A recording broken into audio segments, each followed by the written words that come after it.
Why didn't Jesus know the hour of the tribulation and the Olivet prophecies? In Mark 13:32, Jesus says, "But concerning that day or that hour, no one knows, not even the angels in heaven, nor the Son, but only the Father." In this verse, Jesus says that only the Father in heaven knows the hour when these events will happen.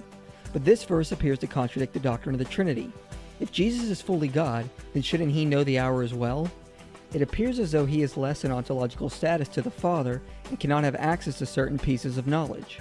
However, there are possible answers to this. Most Christians respond to this by pointing out that Jesus was both fully God and fully man. And during his earthly ministries, prior to his resurrection, he willingly cooperated with the limitations of being human. He suffered hunger, he had to sleep and rest, and he felt grief and pain. Jesus was fully man, and yet he was worshipped too, forgave sins, and claimed divine eternal status with the Father. This is the hypostatic union. Christ had two natures, and during his earthly ministry, he cooperated with the limitations of being fully human. Of course, this is because he is divine, who became fully man. Hebrews 2:9 says, "For a little while, he was made lower than the angels, so that he could suffer death for everyone." Philippians 2:6-7 says, "Jesus was equal with God, but willingly emptied himself and became human." So the scriptures teach us Jesus emptied himself, and thus suffered with the limitations of being human, which meant he surrendered properties like omnipresence and omniscience. This is seen in the fact that Jesus spent years learning and educating himself.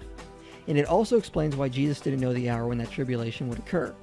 Jesus cooperated with the limitations of being human and wasn't fully omniscient. However, after his resurrection, he was once again in full glory with the Father and was omniscient and omnipresent. So this is the answer most Christians give. However, there are problems with this explanation. That is not to say that it's incorrect, just that it doesn't explain everything. The most notable is the fact that in Mark 13:32, Jesus says only the Father knows, but why not the Holy Spirit? If the Holy Spirit is fully God, then shouldn't he know as well?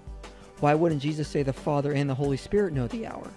Well, some have tried to answer this by suggesting that perhaps the Holy Spirit willingly limited his knowledge as well, but this almost seems ad hoc. Is there any answer a Christian can give on this? In fact, yes, there is.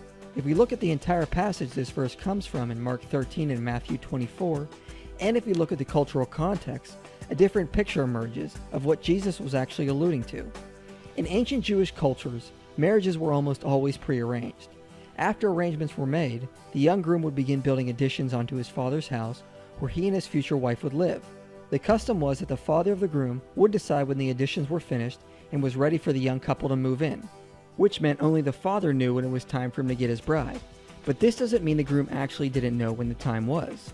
A wedding was a bigger event in those days than it is even today. It was a community-wide event. This meant people would have to plan for them far in advance and set aside time from their usual daily work. Dates would need to be known weeks before so people could adjust their work schedules for the wedding. Food would also have to be prepared in advance. There was of course no refrigeration or supermarkets, so arrangements for food needing livestock and crops were planned well in advance. Everyone would know when the time was getting close, as the traditional wedding food would need to be readied and prepared. However, despite it being obvious to everyone when the wedding would take place, in order to give respect to the father of the groom, it would naturally be said that only the father knows when the groom was going to get his bride. But obviously the groom would not have been unaware of the day or the hour, as it would have been obvious to everyone in the community. So with this in mind, a new understanding of Matthew 24:36 and Mark 13:32 can be seen. Jesus was not claiming that he or the Holy Spirit did not know the hour of his return, but was explaining to what the events leading up to the tribulation would be like. It would be like that of an ancient Jewish wedding, where everyone would know it's drawing near and the Father will give the word for it to take place. But the events leading up to it will be seen and understood by all. If we look at Mark 13:32 in context, we see it actually makes more sense with this understanding. Prior to saying this, Jesus gives another example of how we will know when the tribulation will take place. He says to learn from the fig tree. As soon as its branches put out its leaves, you know summer is near. So also, when you see these taking place, you know that he is near. Likewise, Jesus then gives another example by alluding that it will be like a Jewish wedding, when the father will give the word for his son to get his bride. So he borrows phraseology from a Jewish custom. So it is likely Jesus wasn't saying he truly doesn't know, but that he gives respect and authority to the Father to give the word when these things will happen. But he and the Holy Spirit would know, just like the community knows when the wedding will take place. As we said in our video which explains the Trinity, the doctrine of the Trinity says the Son and the Spirit submit to the Father's authority. Jesus was simply reiterating that here, and explaining the events leading up to the tribulation will be like that of the events leading up to a Jewish wedding.